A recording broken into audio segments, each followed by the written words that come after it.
Yo, this Shedeur Sanders thing really, really bothered me.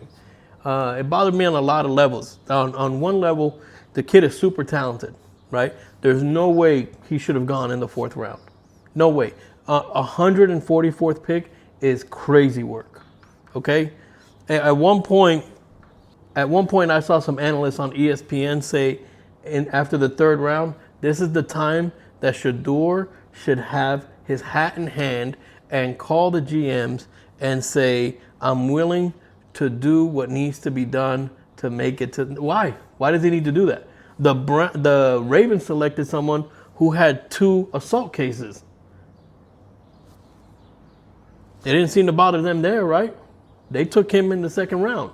No problem, right? Shedeur had no criminal issues.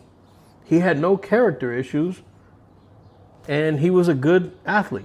So it makes no sense that he went that far down. Now, what I started watching and hearing was that he was too confident, was too cocky, showboating, the NIL money that he made, the fact that he came in as a millionaire already. Listen, they need to have the same energy when Arch Manning enters the draft. Okay, they need to teach him a lesson.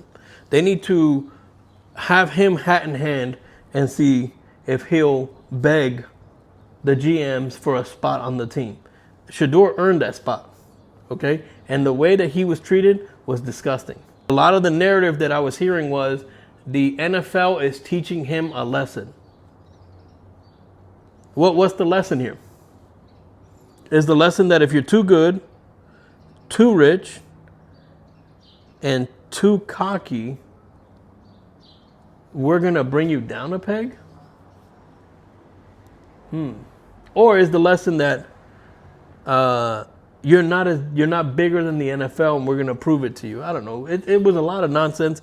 I didn't agree with it. Congrats that he's on the Browns. He should have gone a lot earlier to the Saints. But it is what it is. I'm just glad he's in the league and he's going to prove them wrong. No one in the history of the NFL draft at his caliber has gone to this level. That's disgusting. And the fact that they were doing it to teach him a lesson or to prove something to Dion is disgusting. And that should really be looked at. But it is what it is. No one's going to look at it. The NFL rules the world. And we'll be there Sunday cheering our teams on. Anyway, peace out.